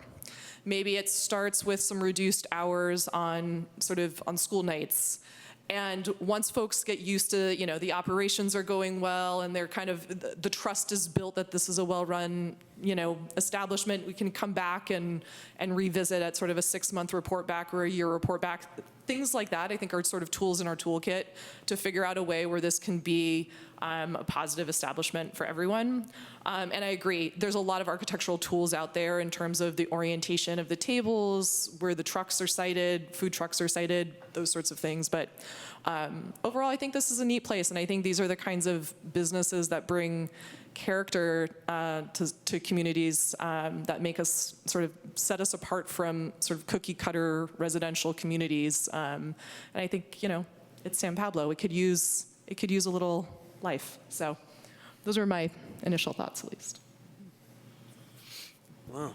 Okay, that's interesting. Go ahead. Oh, yeah, no, I think those are great comments. I enjoy going to the Westbury Beer Garden, which I believe has no off-street parking. I enjoy going to Fieldwork, which is not in as residential a neighborhood, but has no off-street parking. I think the image that these are going to be like rowdy, throwing beer bottles over the fence kind of places, or people screaming at the TV, I don't think that's the concept you're talking about or going for. I go to Boss Burger at least once a week with my kids. There are TVs in there. I've never heard anybody screaming except maybe during the playoffs for baseball or something. So, I think there's a lot of details to be worked out, but I also think this is, the concept of it is something that could be very positive in helping to activate that part of San Pablo in a different way, and providing an actual asset to the community. I also looked at this site plan, and my first thought was like, God, do we really need to have all that parking? It's kind of an awkward site for that, or to be putting an outdoor. I think physically it can work. It's just the idea of, especially because people, it seems, would be accessing the beer garden through the parking area. It just doesn't seem like the most welcoming feeling. And yes, the idea of encouraging people to drive to a place where they're drinking beer, it doesn't make a lot of sense to me either. So I would also be more supportive. I am supportive of this concept, but I think that finding a way to bring it closer to San Pablo, and make it something that is potentially even visible from the street. That's something I like about the Ocean View Brewworks facility as well. I'm good friends with those guys as well, and so we will definitely be working in pivots. Beer will be featured. Yeah, I'm sure there's some synergy there as well. But, obviously noise is something that you're well aware needs to be worked out, and I think it is the big, the number one concern here. So it is a commercial district, and, this would be replacing another commercial use. But it would, with having more people outside and, Trash could be moved away too. I was just like, I had to throw it together. Yeah, no, I understand this is all very preliminary, but just I think that if you are able to come back to us with a plan that says, look, we have talked to the neighbors and we have thought about how the noise attenuation features would work, and I think if we can be assured that has been planned for, I wouldn't have any real concerns, supporting this. In terms of odor and trash management and stuff, I just don't see that being an issue when you're replacing an existing restaurant. And I think, you're... We would only be using glass for the inside, and then everything else would be in compostable stuff, and then all the trailers would be all compostable. So there are lots of business plan type things that I think can be worked out later, but just in terms of the overall use, again, I just want to, I don't see odor and, trash management being inherent problems here. We're not talking about a rendering plant or something. It's just food preparation. And so, I think that if you are able to think through some of the details and work with the neighbors. Again, I think that this is the kind of use that can actually be a real asset to the community and add some different flavor to, for families who do have kids and don't want to have to go over the border into Berkeley to get our beer garden fix. So, thanks. And yes, I think bike parking would be an essential part of a final site plan. But anyway, those are my thoughts. Okay. Sure, Donaldson? Yeah, on my comment.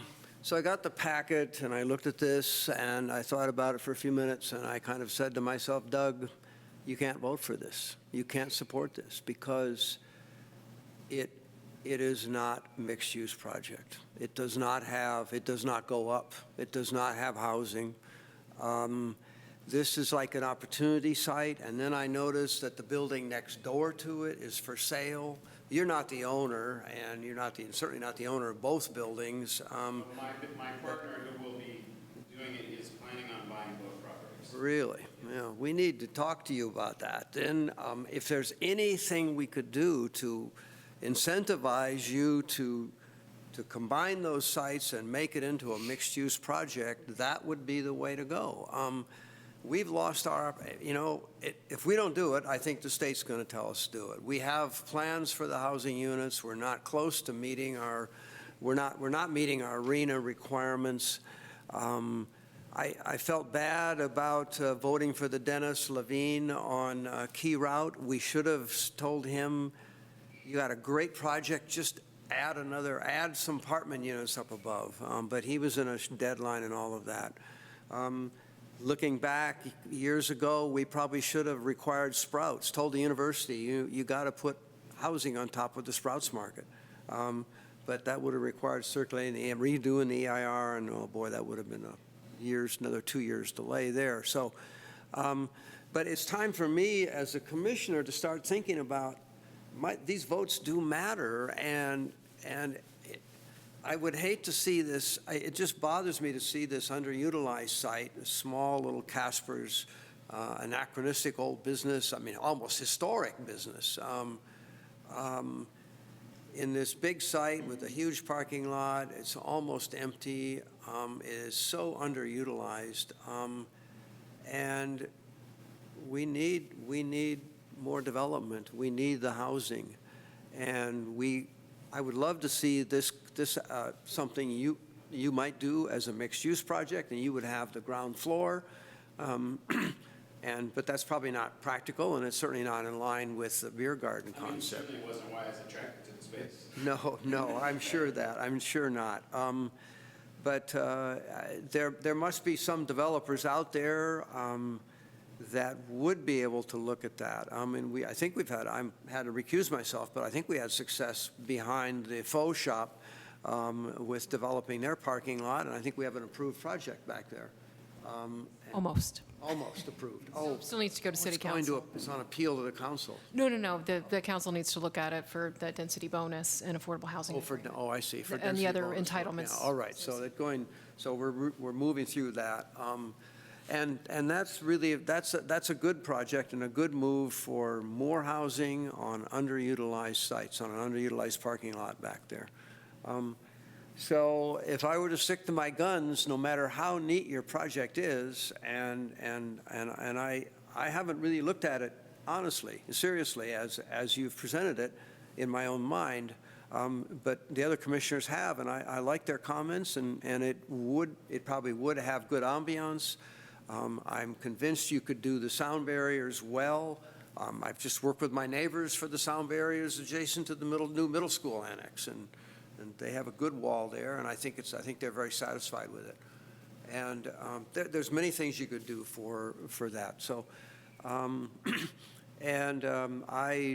do think the West Bray Beer Garden has been a great success, and I think it draws a lot of people and adds a lot to the community, and so this use might work. But my personal dilemma is I don't think I could vote for the use permit because it's just not dense enough. It doesn't have housing. Sorry, we're not. public, actually, we're at commission deliberations, and if we're going to have anyone follow up, if we have questions for the sponsor, we'll ask you to come up to the mic so we can get that on recording. I was just curious, could I just ask a question? Because I'm on this issue of it being a potential housing site. Is this a site that's identified in our housing element as an opportunity site? Okay, so it's not like. It's not in the housing element, no. It's not in the housing element. We don't have any policies that require, I mean, I am also in favor of adding more dense housing. I just want to be cognizant of what kind of our policies are. And as far as I'm aware, we don't have any policies in our general plan or zoning ordinance that say you have to have mixed use. That's correct. In this location. This is an allowed use or something that's conditionally It's permitted, conditionally right? allowed. The zoning permits it. There is no requirement either to include housing or as a housing element opportunity site where if you didn't have housing, you'd have to make special findings. Right. Those are not in play.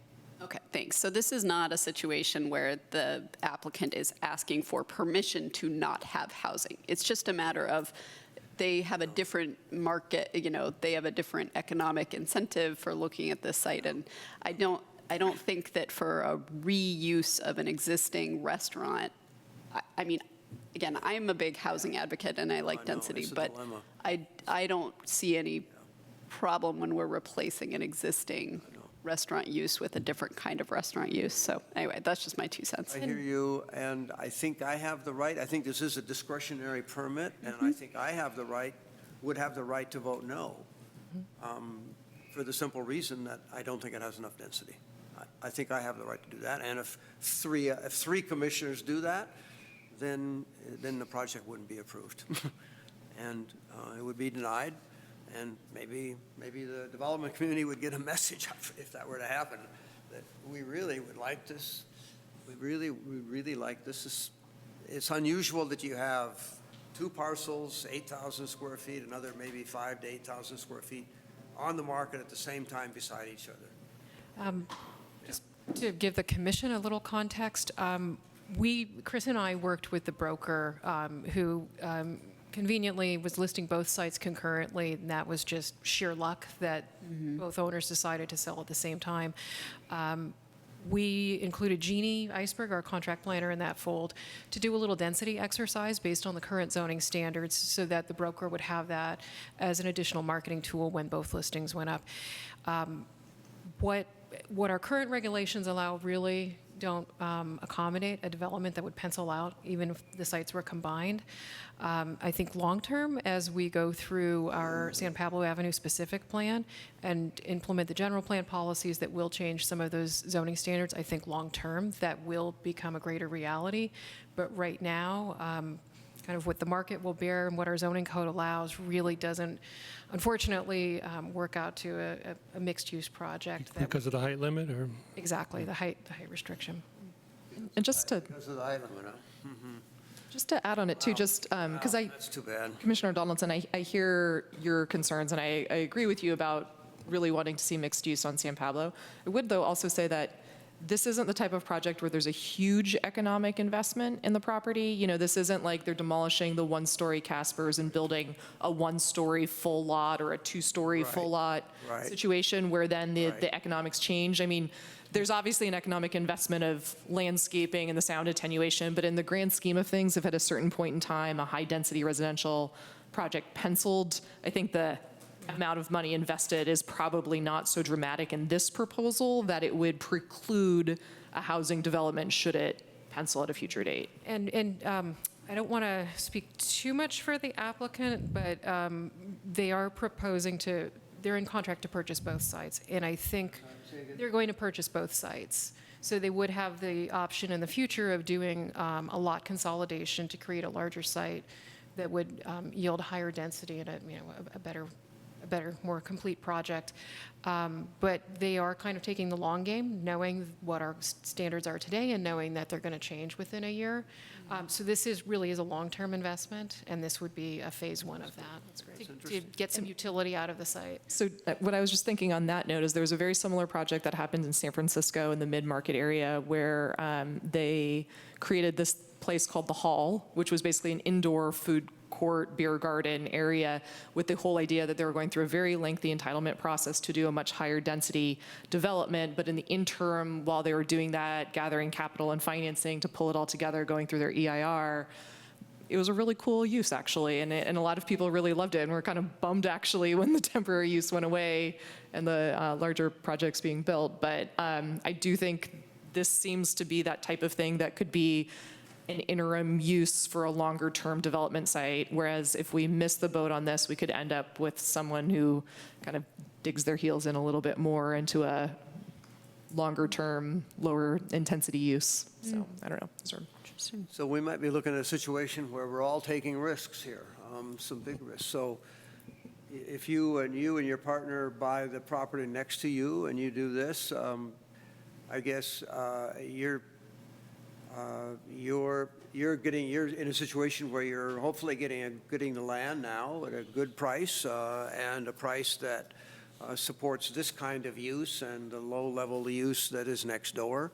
But if staff is right and doesn't support a big development, and we're taking the risk then that as time goes on, if we are able to make the zoning regulations more developable and pencil out, then you may someday in the future, as landowners there, then take advantage of those regulations. So, and then we might be able to get some housing.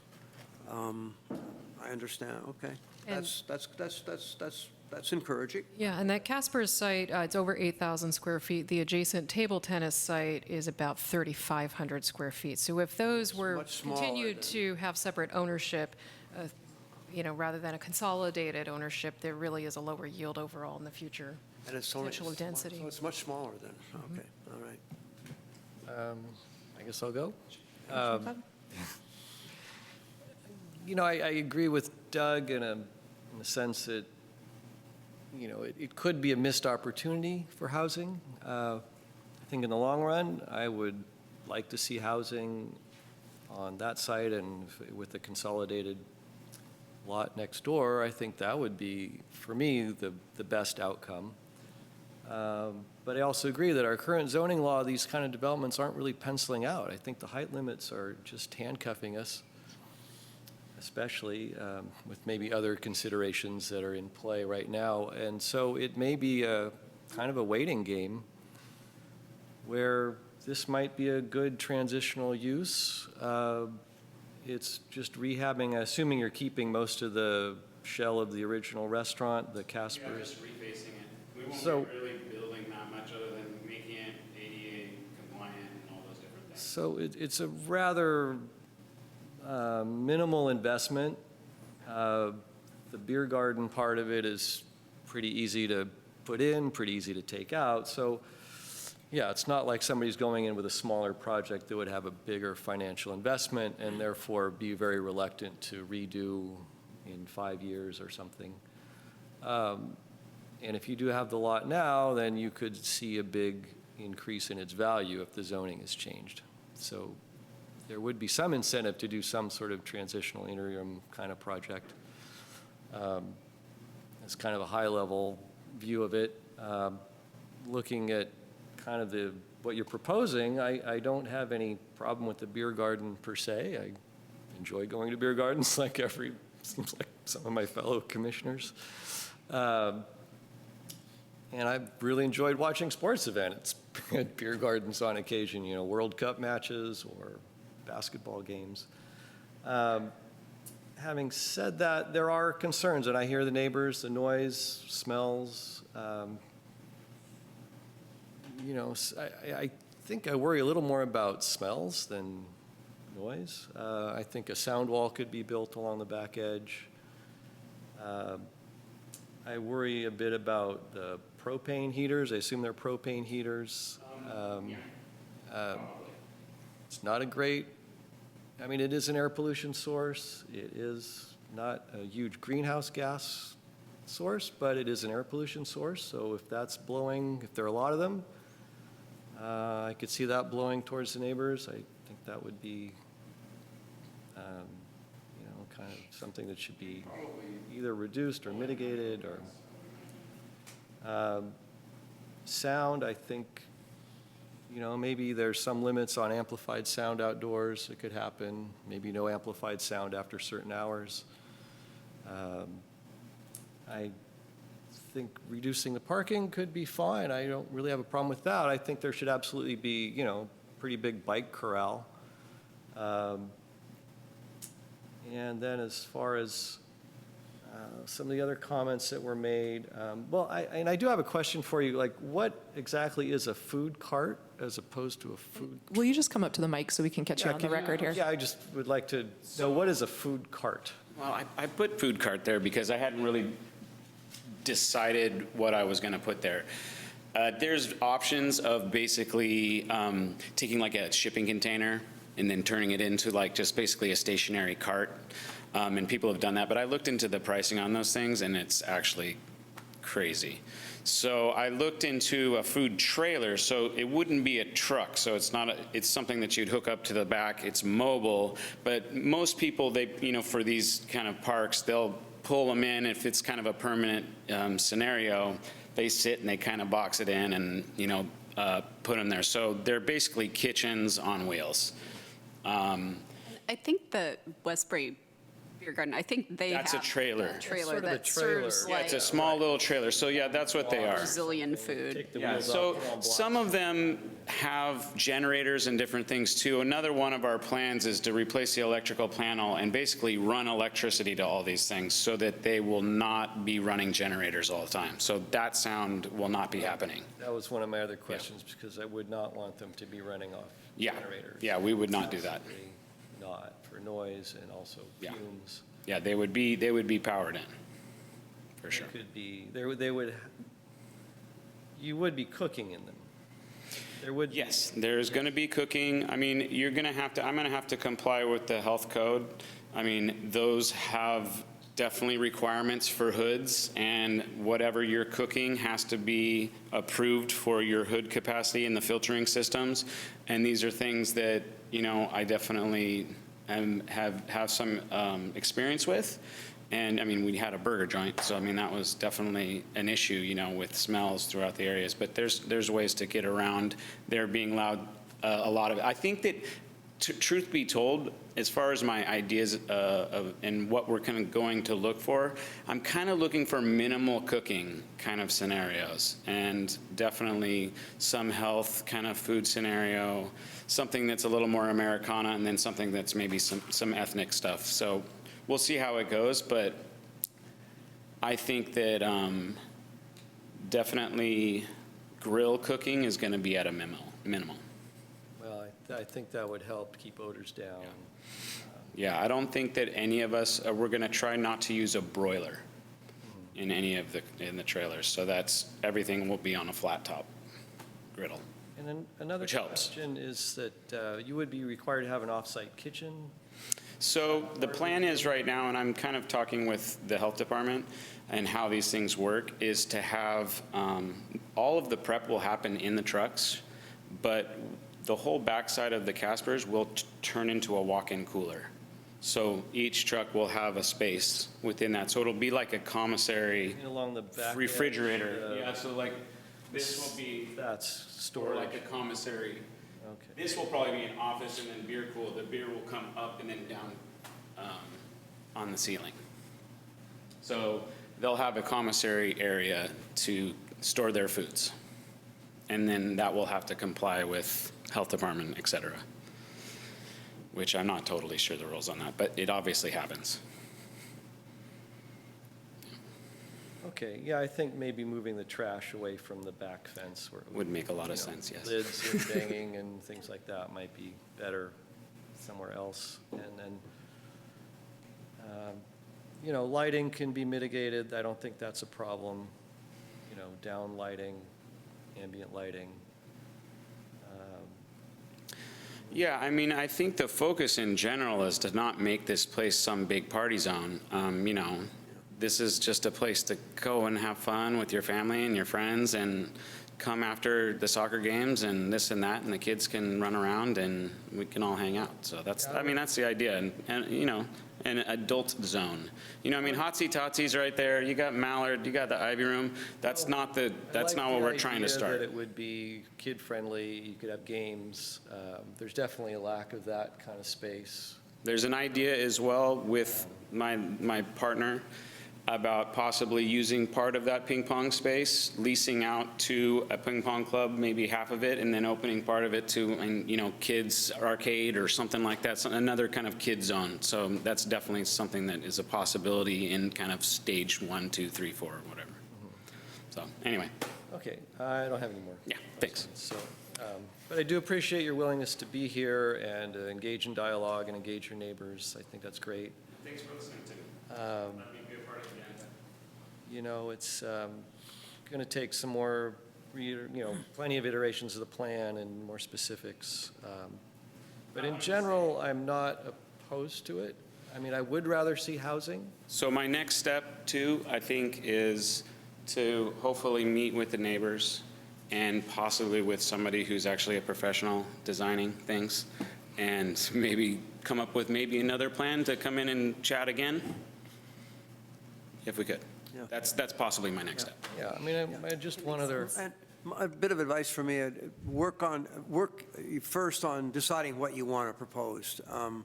Because if you come and then you change your mind and say, well, I think I'd rather this thing, then that complicates things for us. So bring us a plan that really is what you've decided on, made those decisions about what kind of food and where things will be located and all of that. Yeah, my last makes it comment, easier for us and for you. would just be that there's a tree that's shown in that striped parking or no parking area. I would like you to keep the tree that you see in the site photos, but not on your site plan. So I think it'd be good to keep that tree. I don't have tons more to add, but a few things. I think it's a cool project for the neighborhood. I think there are a lot of lacking places where adults and kids can go together and I guess have a beer. But there's a lot of design challenges for the neighbors. I think Ruth brought up a lot of really good, actually, she really thought through this whole system, brought up a lot of really good ideas, or not ideas, but concerns. But for the most part, they're design challenges. So I look at the site and I see, how can it be rearranged to lessen some of those issues? Obviously, the lighting can be designed to cut off so you don't get any overflow lighting. The smell is probably the hardest, but the noise, I think if you go back to the plan, if you put all your structure in the back, you're separating the courtyard, like the restrooms in the back, and I think the trash could be in the back if it's built in a way where it doesn't make a lot of noise when it closes and stuff. So you start building a buffer between the neighbors and the use, and that starts to limit the noise. And maybe you get a higher wall than I think our standard wall is 6 feet, but you can get a variance for a higher one with the thickness for soundproofing. And yes, you're right. There's a lot of materials that are really good for soundproofing. Sound can go up and over, but it's a lot less than what would go through. I also agree that it's not necessarily a big, even on the Warriors playing at, you go to some of the sports bars around here, they're not that busy. We're not talking Baltimore or Boston. We're talking San Francisco. People don't even go to these sports events. They're kind of low key, even the biggest events. So I don't see it. It's not a college pub. It's just an Albany neighborhood. So I think some of the fear and anxiety of the neighbors might not be realized.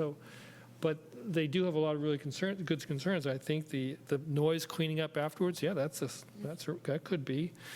Maybe if you lessen the amount of hardscape, so it's gravel as opposed to asphalt or something where you don't get the echoing and all the surfaces have a little bit of softening, that's going to dampen a lot of the noise. So I think a lot of design kind of solutions to this. I think one of the neighbors mentioned housing, but when you think about 3 or 4, or even 5 or 6, if you can get the variance to do so in the future, that kind of impact is a lot more on you than the beer pub. So I don't know, I wouldn't push away this project to try to get something else because you're going to get all the people looking down your site, you're going to get the shadow. We need it, but it's going to impact you more than this site will. So something's going to happen. It's totally, you've kind of had a nice spell there where it was really a business just kind of, I don't know how they stay in business really, Casper's, but, you know, it's been a period where it's been kind of nice and quiet, but I think they're closing all of their brick and mortars. really, yeah. So those kind of my thoughts. Everything else is pretty much hashed over, so. I have a question for staff. So it's a conditional use permit for the outdoor seating area, outdoor, And beer. and is that subject to annual review or?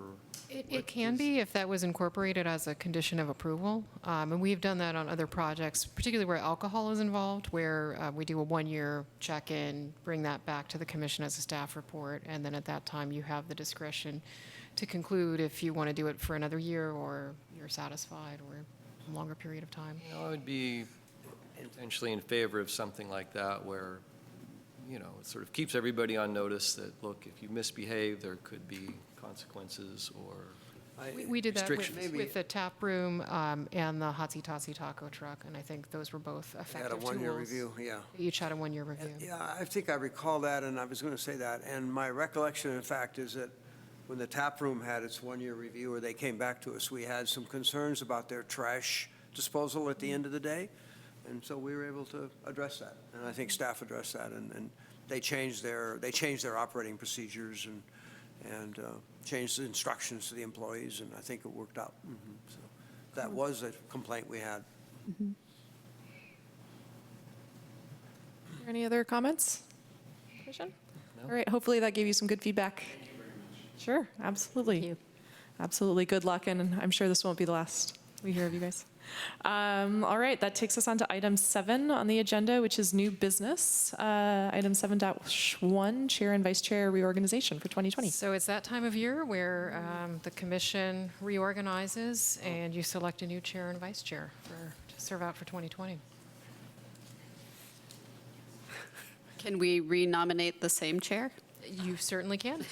I think the current chair is doing a great job. Yes, I do too. I and agree. I agree. Yep. So we not chair and vice chair, right? And so currently, Megan's the vice chair? Yes.